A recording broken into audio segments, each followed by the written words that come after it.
श्री स्वामीनारायण भगवाननी जय। अक्षर पुरुषोत्तम महाराजनी जय। गुणातीतानंद स्वामी महाराजनी जय।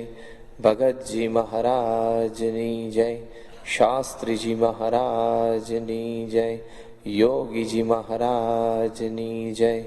प्रमुख स्वामी महाराजनी जय। दिल्ली अक्षरधाम महोत्सवनी जय। છેલ્લા 4 દિવસથી આપણને અત્રે અહીંયા પારાયણનો લાભ પ્રાપ્ત થઈ રહ્યો છે। એમાં વચનામૃતના આધારે ભગવાન સ્વામિનારાયણ અને ગુરુ હરિ પ્રમુખ સ્વામી મહારાજના વ્યક્તિત્વમાં સામ્યતા એ વિષયક વાતો આપણે સમજી રહ્યા છીએ। ગઈકાલે આપણે શ્રીજી મહારાજમાં જે અનંત ગુણો હતા એમાંના અમુક એવા અલૌકિક ગુણોનું આચમન કરેલું, જેમ શ્રીજી મહારાજ પોતે એ કોઈના પ્રત્યે રાગ દ્વેષ રાખતા નહીં, અજાત શત્રુતા જે મહારાજની હતી એ પ્રમુખ સ્વામી મહારાજમાં જોવા મળે છે। શ્રીજી મહારાજની જેવી સરળતા હતી એવી પ્રમુખ સ્વામી મહારાજમાં આજે જોવા મળે છે। શ્રીજી મહારાજ આવા કાર્યો અનંત કરતા છતાં એકદમ હળવા એ પોતે રહી શકતા, એમ પ્રમુખ સ્વામી મહારાજ પણ આવા અનંત કાર્યો કરે છે છતાં આ ઉંમરે પણ એકદમ હળવા રહી શકે છે। એ બધી વાતો પણ આપણે ગઈકાલે સમજેલા। આવા તો અનંત ગુણો એ ભગવાન સ્વામિનારાયણમાં હતા અને તમામ ગુણો આજે આપણને પ્રમુખ સ્વામી મહારાજના જીવનમાં પણ જોવા મળે છે।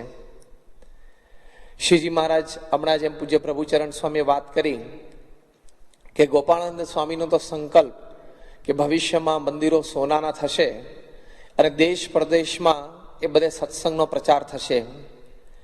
ગુણાતીતાનંદ સ્વામીએ પણ એમની વાતમાં લખ્યું છે, સ્વામીએ કહ્યું કે પાંદડે પાંદડે સ્વામિનારાયણનું ભજન થશે।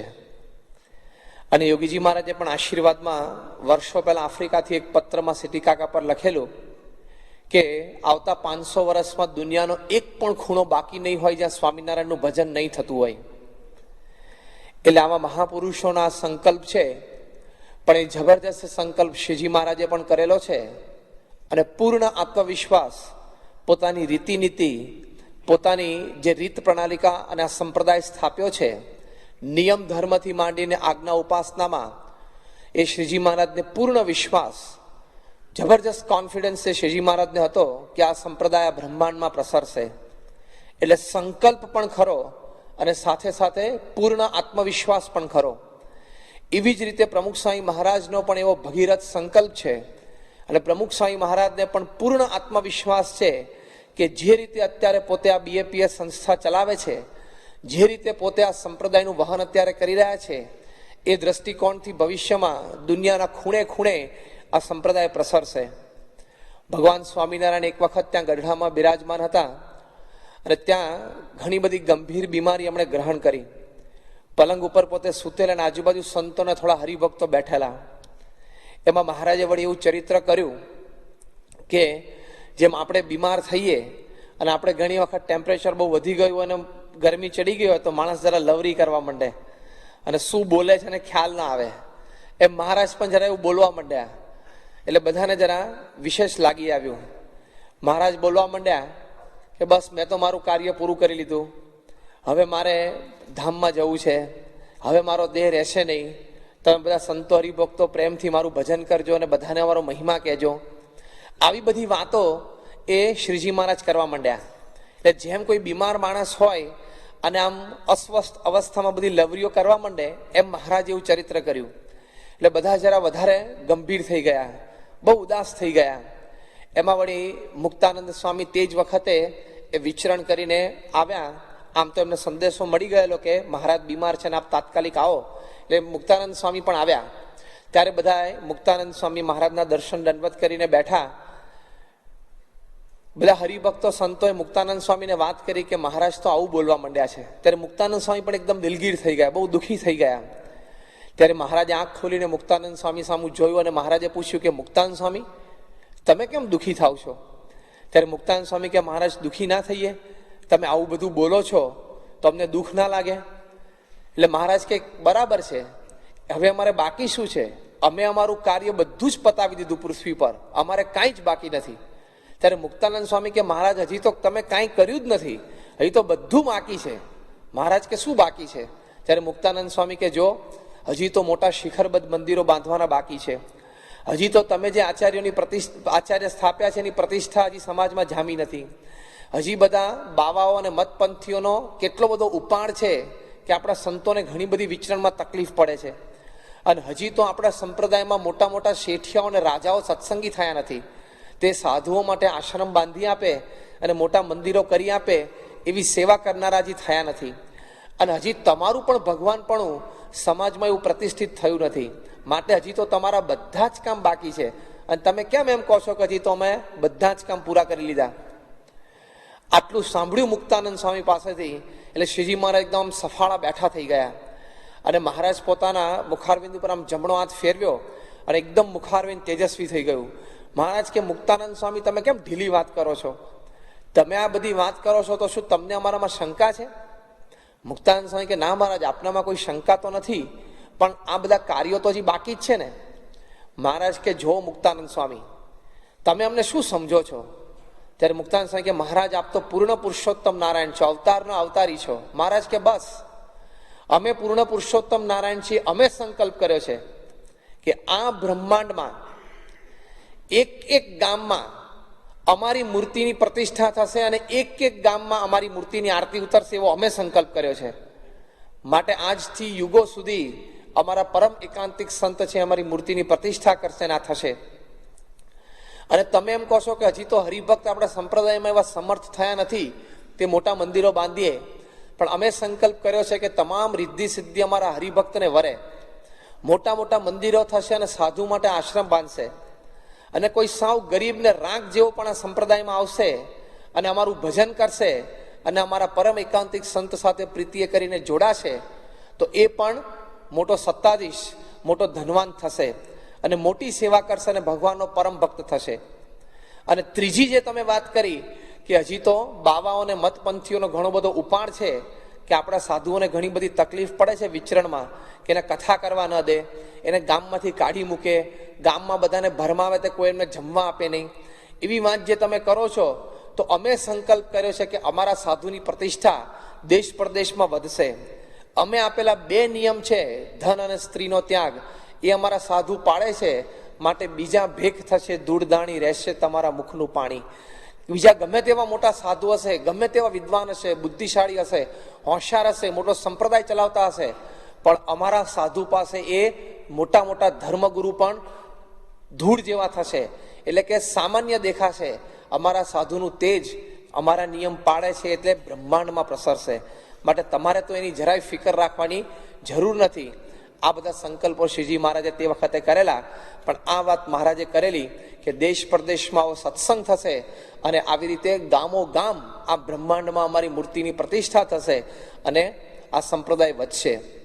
તો જો આવી રીતે મહારાજે પોતે સંકલ્પ પણ કરેલો છે, જે વાત હમણાં ગોપાળાનંદ સ્વામીની આપણે સાંભળી પ્રભુચરણ સ્વામી પાસેથી, અને પોતાનો આત્મવિશ્વાસ પણ એટલો ખરો આ લોકની દ્રષ્ટિએ, ગુણની દ્રષ્ટિએ આપણે જોઈએ કે આવી રીતે આ સંપ્રદાય પ્રસરશે. એમ પ્રમુખ સ્વામી મહારાજે પણ પોતે એવા સંકલ્પો કરેલા છે અને જબરજસ્ત આત્મવિશ્વાસ, ટ્રેમેન્ડસ સેલ્ફ કોન્ફિડન્સથી પોતે ઘણી બધી વાતો કરેલી છે. એક વખત ત્યાં સારંગપુરમાં 1999ની સાલમાં જ્યારે દિવ્ય સન્નિધિ પર્વ ઉજવાયેલું અને ગુજરાતના તમામ ક્ષેત્રોના સંત નિર્દેશકો, સત્સંગ પ્રવૃત્તિના સંતો અને મુખ્ય કાર્યકર્તાઓની આ શિબિર હતી, અને એમાં એ કાર્યક્રમના આયોજન પ્રમાણે વડોદરા યુવક મંડળ એક સુંદર સંવાદ ભજવ્યો, અને આખું એક ટાઈમ મશીનમાંથી બધા પસાર થઈ ગયા એવો એક સંવાદ હતો, અને 25મી સદીમાં સીધા પહોંચી ગયા. અને તે વખતે સત્સંગ કેવો છે એ બધી વાતો એ સંવાદમાં ચાલતી હતી. સાંઈ બાપા પોતે પણ મંચ ઉપર બિરાજમાન હતા અને તમામ સભા બેઠેલી, અને તે વખતે આ સંવાદમાં બધા શબ્દો આવ્યા કે ગઈકાલે તે સમાચાર સાંભળ્યા? એટલે પેલા બીજા યુવક કે શું, કે ગઈકાલે જ આપણે ટોક્યોમાં અક્ષરધામનું ઉદ્ઘાટન થયું. એટલે પેલા કેમ એ સમાચાર તમે સાંભળ્યા નથી? તો કે તું સ્વામિનારાયણ સત્સંગ પત્રિકા બરોબર નહીં વાંચતો? તો કે ના, છેલ્લા 2 વખતથી ખબર નહીં કે ઘરે આવી છે પણ ટાઈમ જ નથી મળતો મને વાંચવાનો. તો 2 વખતથી એટલે એના પહેલા વખત નહીં તે નહીં વાંચી હોય? તો કે ના, એના પહેલાની વખતે નથી વાંચી. તો કે ઓ તે ના વાંચ્યું હોય તો તને કહું કે એની પહેલા તો આપણે ગયા અઠવાડિયે તો મોસ્કોમાં અક્ષરધામનું ઉદ્ઘાટન થયું કે એટલે આખું એક ટાઈમ મશીનમાંથી પસાર થયેલા બધાને એવો સંવાદ હતો, 25મી સદીની બધી વાત ચાલતી હતી. સ્વામી આમ માળા ફેરવતા ફેરવતા સંવાદ બધો સાંભળતા હતા. અને પછી કે તને ખબર છે આવતા અઠવાડિયે રવિવારે વસંત પંચમી છે અને ત્યાં અટલાદરામાં સ્વામિનારાયણ મંદિર છે. અટલાદરાના યુવકો એટલે સંવાદમાં એ નામ લીધેલું કે અટલાદરામાં વસંત પંચમીનો ઉત્સવ છે અને આપણા ગુરુહરિ છે સંતોને દીક્ષા આપવાના છે અને વસંત પંચમી નિમિત્તે 100 સંતો દીક્ષા લેશે અને એ 100 સંતો લેશે એટલે ટોટલ સંતોની સંખ્યા BAPSમાં 1,75,00,000 પૂરી થશે. આવો સંવાદ ચાલતો હતો અને સંવાદમાં બધા ટાઈમ મશીનમાં 25મી સુધીમાં જતી રહેલા. અને સ્વામી જે આંકડાઓ બોલાય અને જે સંકલ્પો થતા હતા ને એમાં બહુ આમ પ્રેમથી આમ સ્મિતથી સાંભળતા, ઘણી વખત પોતે પણ આમ ઇન્વોલ્વ થતા હતા. અને પછી આ સંવાદમાં બધી આ જ પ્રકારની બધી વાતો હતી. અને કે આ વખતે તો સુરત વાળાએ તો ગજબ કર્યું કે, તો કે શું કર્યું? તો એટલે કોઈ ડાબરા ઉત્સવ ચંદ્ર ઉપર કર્યો કે. આ બધી વાતો ચાલતી હતી.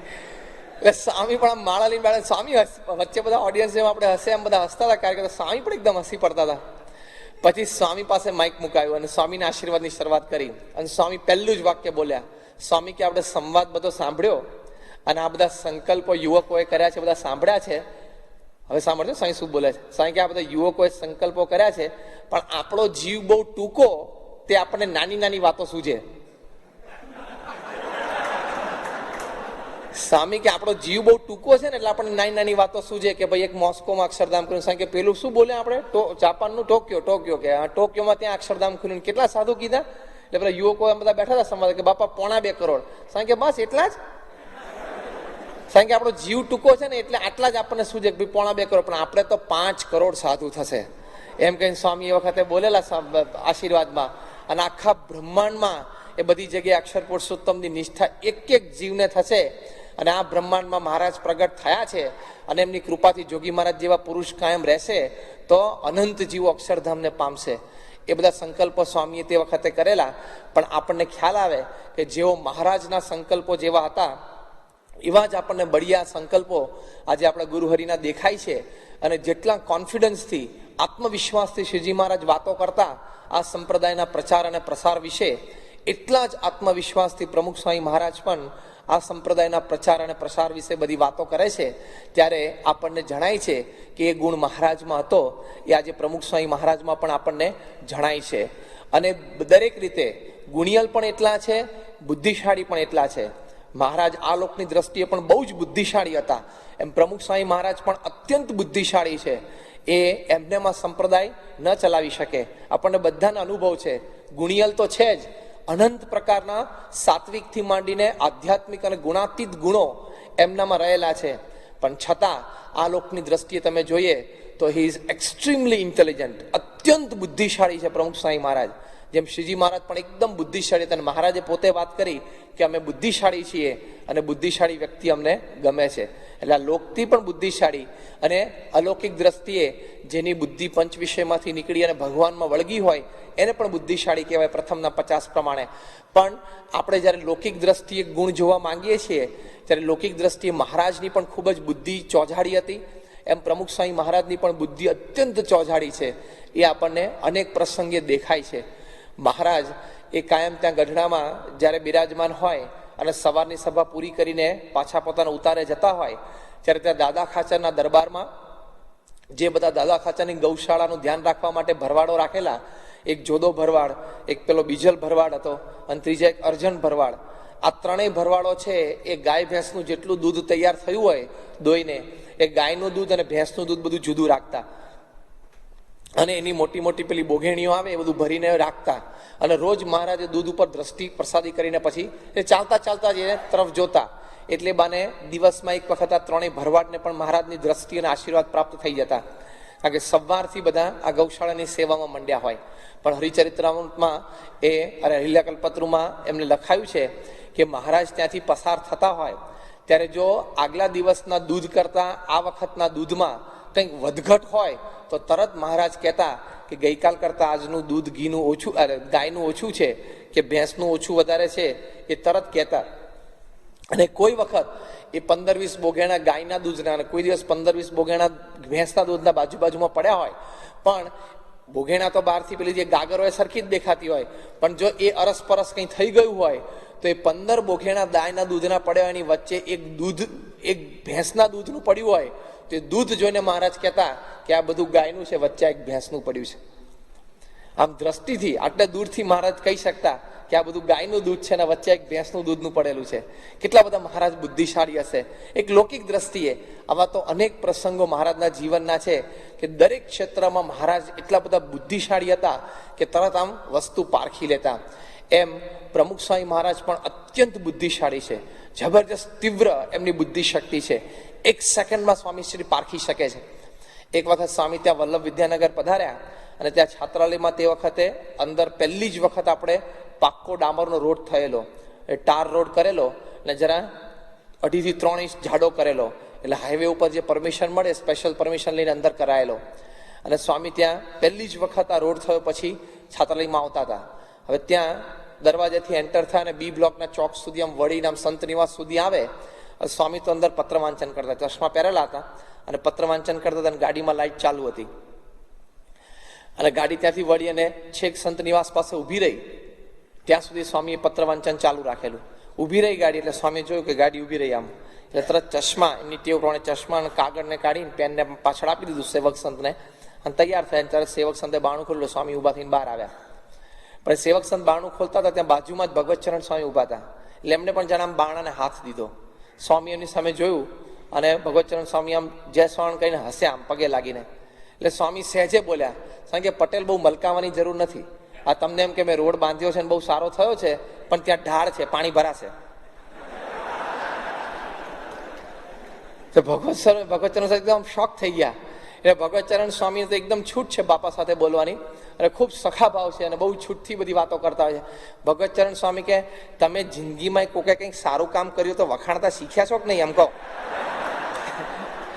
એટલે કોઈ કંઈક આમ સારું કામ કરે માણસ જરા વખાણે ભાઈ સારું કર્યું, અને ભૂલ કાઢવી હોય ને તો 2-4 દિવસ રહીને પછી શાંતિથી ભૂલ કાઢે. બહુ વ્યવહાર થોડોક શીખો કે કોકની તાર ભૂલ કાઢ્યો તો 2-4 વખત એને હળોમળો વાતચીત કરો, સારી વાત કરો, પછી ભૂલ કાઢે. તરત મોઢા ઉપર તમે સુધી ભૂલ કાઢો ચાલતું હશે કે છે. સાંઈ કે જો પટેલ આ તો અમારે તમને ખુલ્લા દિલે વાત કરવી હતી એટલે અમે તમને કરી. કે ના એવું કંઈ નથી. ભગવતચરણ સાંઈ કે બધું જ વ્યવસ્થિત તપાસ કરી છે ને કંઈ એવો ઢાળ નથી રહી ગયો ને સપાટ જ રોડ છે. સાંઈ કે પટેલ માનવું હોય તો માનો, ચોમાસું આવે ત્યારે આપણે વાત કરશું. કોન્ફિડન્ટલી એકદમ. હા સ્વામી, ચોમાસું આવશે ત્યારે આપણે વાત કરશું કે છે. અને પછી તો સ્વામી તો એકદમ ખડખડ હસતા અંદર ગયા. મોટા પુરુષોની આમે રીત હોય છે, મહાન પુરુષોની એક આમ વ્યવહારિક રીત હોય છે કે એકવાર તમને કે જો તમે માનો તો સારું, પણ જો ન માનો તો કોઈ દિવસ મોટા પુરુષ આગ્રહ ના કરે. એમની એ રીત નથી, એ કામ કરવાની રીત જ નથી. બધા જ મહાપુરુષો જે આધ્યાત્મિક માર્ગે થઈ ગયા, they tell you once, if you obey it's okay, if you don't obey they leave it. એ છોડી દેવું વસ્તુ. એ સ્વામી એકદમ આમ ચાલતા ચાલતા ત્યાંથી નીકળી ગયા. અને પછી ચોમાસું આવીને ધમધોકાર વરસાદ પડ્યો અને ભગવતચરણ સ્વામીની ઓફિસમાં બેઠા હશે. વરસાદ આમ જોયું કે અડધો કલાકથી વરસાદ પડે છે, આમ ઓફિસમાંથી નીકળીને સંત નિવાસ સુધી જવાયું નથી. અને પછી એકદમ મને કલાક પછી યાદ આવ્યું કે સ્વામી પેલા રોડનું કહેતા હતા પાણી ભરાશે, જોવા જ દે કે છે. એટલે ઓફિસમાંથી ઊભા થઈને આમ ધોતી બરોબર આમ સંકોચીને ક્યાંકથી પેલી સાધુ દિવસની ઓફિસમાંથી એક પેલી છત્રી શોધી અમને, અને છત્રી લઈને આમ ચાલતા ચાલતા બહાર આવ્યા કે જો બી બ્લોક પાસે કેટલું પાણી ભરવાનું. બરોબર ઓફિસમાંથી બહાર આવીને આમ જોયું ને તો પાણી ભરી ગયેલું બી બ્લોક પાસે. તો ત્યાં જઈને નજીક જઈને એમણે જોયું તો લગભગ એન્કલ ડીપ અહીં સુધી આપણો પંજો આખો ફૂટ અંદર આવી જાય, લગભગ 4-4, 5-5 ઇંચનું પાણી ભરાઈ ગયેલું. એમને થયું કે સ્વામી કેટલા બુદ્ધિશાળી કહેવાય. હવે આપણે વિચાર કરીએ કે રોડ ઉપર આપણે ટ્રાવેલ કરતા હોઈએ અને એમાં સહેજ વળાંકમાં ઢાળ હોય, સહેજ એ મર્ક જેવી કારમાં આપણે બેઠા હોય અને એમાં એ વખતે પાછા પત્ર વાંચન કરતા હોય, વૃત્તિ પત્રમાં હોય, અને એ પાછું સીધી ગાડી નથી, આમ ટર્ન લેતી હતી. એ વખતે આમ ટર્ન લે અને આમ ઢાળ છે એવી ખબર પડે. પણ જબરજસ્ત બુદ્ધિશાળી કહેવાય સ્વામી, 1 સેકન્ડમાં તરત પારખી ગયા.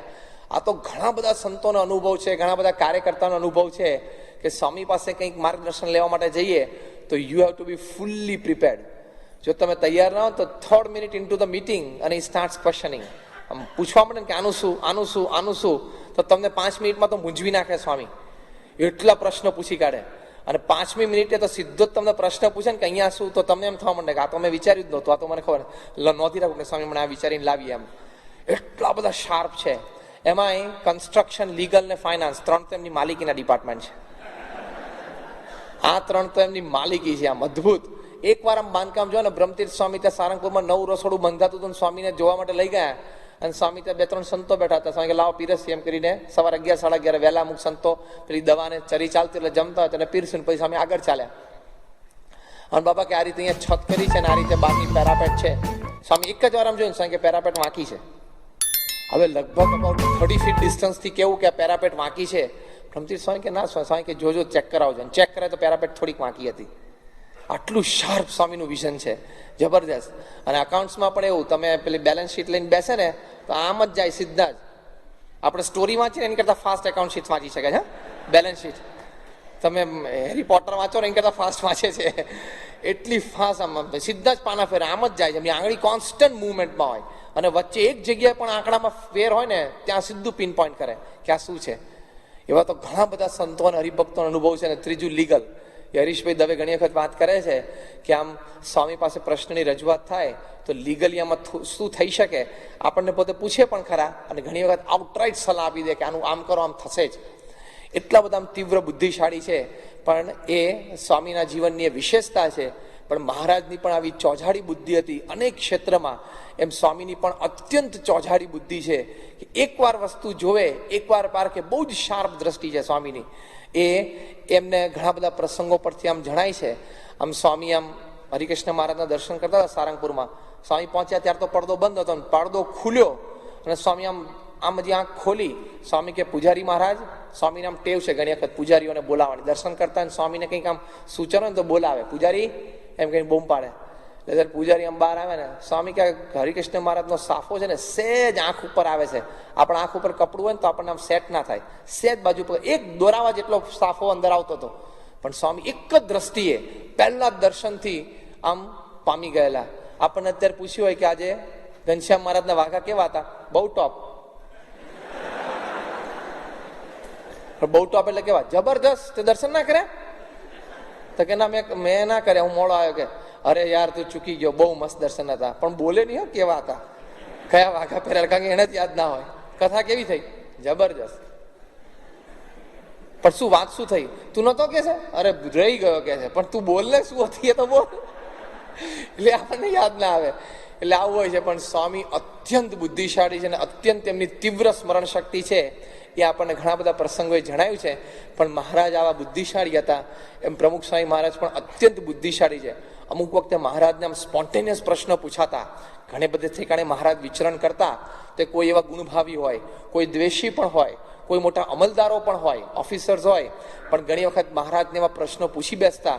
પણ મહારાજ જે રીતે આમ સ્પોન્ટેનિયસ જવાબ આપતા એમ પ્રમુખ સ્વામી મહારાજને પણ આટલું બધું વિચરણ કરે છે. એટલે અમુક ઘણી બધી વખતે આમ એકદમ એવા પ્રશ્નો પૂછાઈ જાય. કોઈ પ્રેસ રિપોર્ટર પૂછતા હોય, અત્યારે તો મહારાજના વખતમાં હતા નહીં પણ અત્યારે તો એ લોકો હોય છે. કોઈ એવા ગુણભાવી હોય, કોઈ મહાનુભાવ સ્વામીને મળવા આવ્યા હોય અને ઘણા વખતથી કંઈક સ્વામીને પૂછવું તરત પૂછે. પણ શ્રીજી મહારાજે પોતાની પ્રકૃતિની વાત કરી છે કે દુનિયાભરના બધા પંડિતો ભેગા થાય અને શાસ્ત્રનો નિચોડ રૂપ એક પ્રશ્ન તૈયાર કરે અને એ પ્રશ્ન જ્યારે હું વિચરણમાં નીકળતો હોઉં ને ઘોડાના એક પેંગડામાં મેં પગ નાખ્યો હોય તે વખતે મને પૂછે.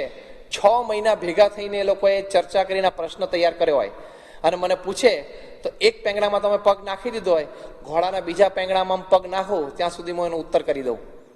એવી મહારાજની બુદ્ધિ હતી. એમ પ્રમુખ સ્વામી મહારાજની પણ એવી જ બુદ્ધિ છે.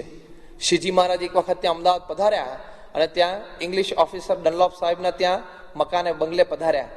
ત્યાં થોડી ઔપચારિક વાતચીત થઈ અને ડનલોપ સાહેબે સીધો જ શ્રીજી મહારાજને પ્રશ્ન પૂછ્યો કે આ વૈષ્ણવો બધા એમ કહે છે કે 4 સંપ્રદાય છે તો તમે આ 5મો સ્વામિનારાયણ સંપ્રદાય કેમ ન કર્યો? એ શો હેતુથી તમે આ 5મો સંપ્રદાય કર્યો છે અને એનો હેતુ શું છે? ત્યારે મહારાજ તો તરત પારખી ગયા કે આવો પ્રશ્ન કે ડનલોપ સાહેબને સૂજે નહીં, પણ કોઈક વૈષ્ણવોએ એમને પૂછાવડાયો છે.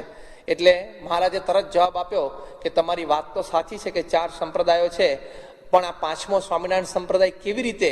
તો જ્યારે ભાગવતમાં વાત આવે છે કે શ્રી કૃષ્ણ ભગવાન જ્યારે અંતર્ધાન થયા ત્યારે ઉદ્ધવજીને બદ્રિકાશ્રમમાં મોકલ્યા હતા અને ઉદ્ધવજી એ ધન અને સ્ત્રીનો ત્યાગ કરીને બદ્રિકાશ્રમ વિશે ચાલ્યા હતા. એમ અમારા સંપ્રદાયમાં અમારા આશ્રિત જે ત્યાગી વર્ગ છે એ પણ ધન અને સ્ત્રીનો ત્યાગ રાખે છે, માટે આ ઉદ્ધવ સંપ્રદાય કહેવાય છે. આ સાંખ્યના મતને આશરેલા છે, આ વૈરાગ્ય છે અને આ અમારી રીતિનીતિ છે.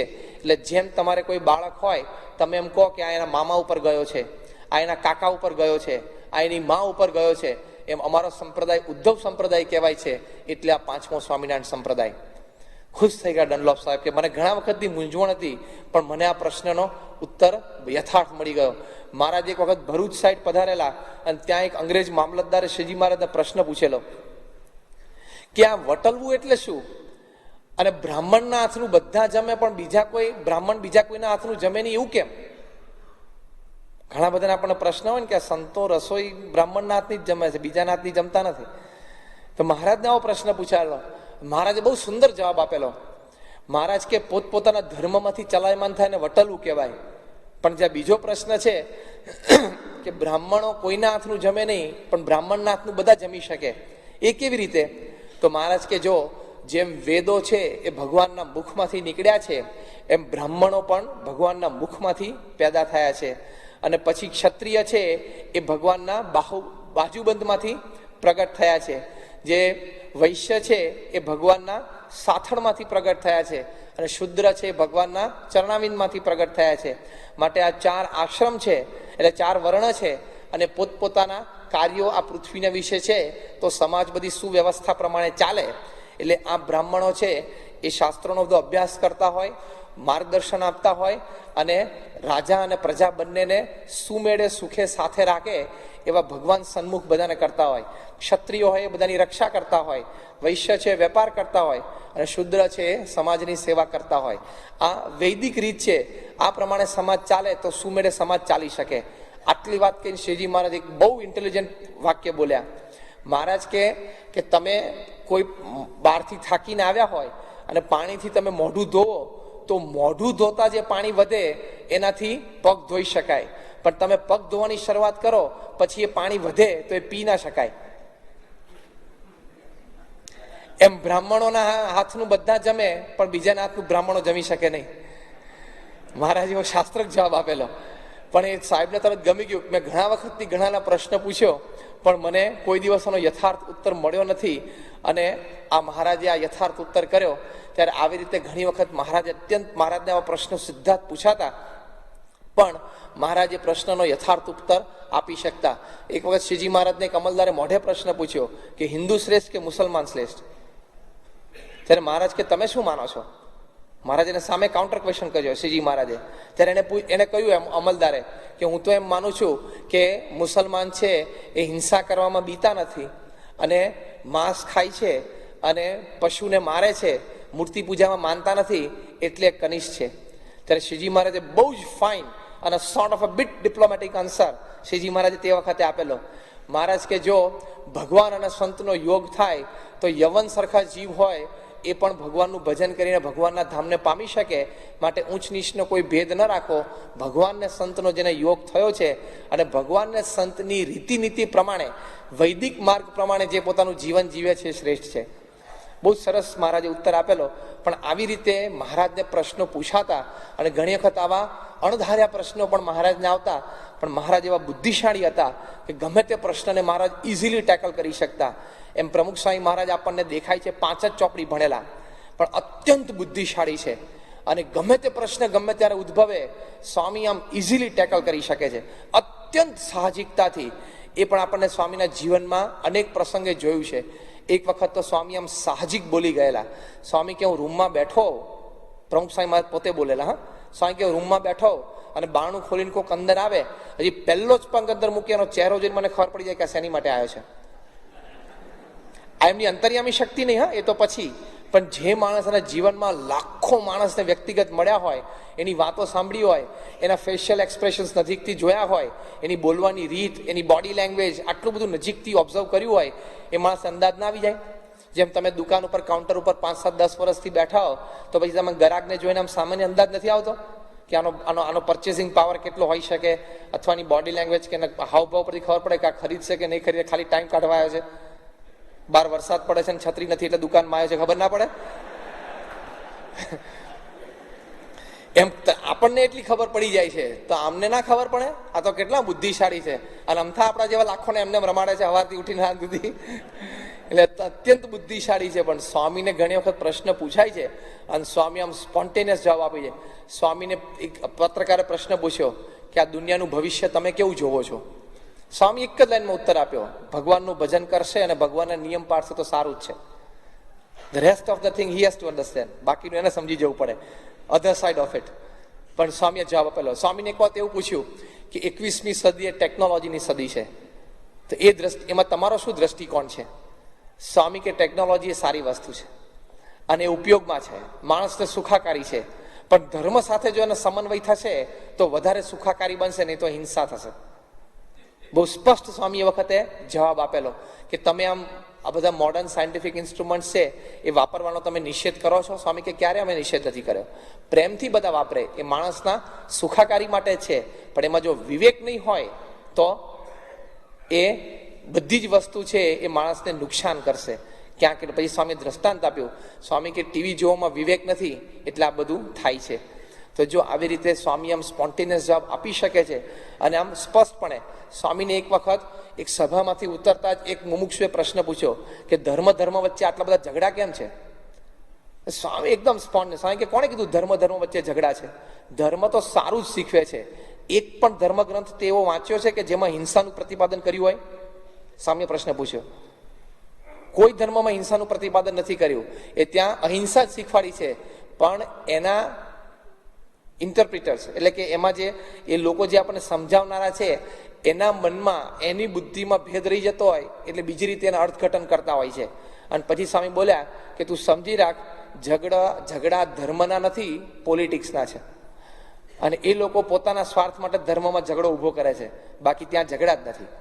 આજે આ વિચાર આવવો અને વિઝન આવવું એ સામાન્ય વ્યક્તિને ન આવી શકે.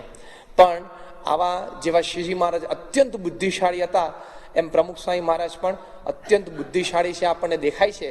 એટલે આમ એક લૌકિક દ્રષ્ટિએ પણ કદાચ આપણે વિચારીએ તો લૌકિક દ્રષ્ટિએ પણ આટલો મોટો એક સંપ્રદાય ચલાવવો હોય તો જે સીઈઓ ઓફ ધ સંપ્રદાય હોય, president and CEO, he has to be so intelligent. આટલા બુદ્ધિશાળી હોવા જ જોઈએ.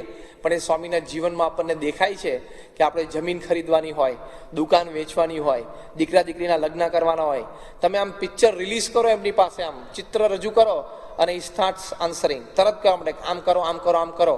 અને બધા જ હરિભક્તોને આપણને અનુભવ છે કે આપણા નાના મોટા વ્યવહારિક પ્રશ્નોમાં જે માર્ગદર્શન સ્વામી આપ્યું છે એ અદ્ભુત માર્ગદર્શન છે, એ જબરદસ્ત માર્ગદર્શન છે. હમણાં સ્વામી ગોંડલમાં હતા અને એક આપણા હરિભક્ત છે મથુરભાઈ, મૂળ એ લોકો પીપળાના સંપ્રદાયમાં હતા, જોગી સ્વામીને. ત્યાંથી પછી આ આપણા સંપ્રદાયમાં આવેલા છે. હવે એમને કોઈ સંતાન કે દીકરા દીકરી છે નહીં, એમના પત્ની પણ કેન્સરને લીધે હમણાં ધામમાં ગયા.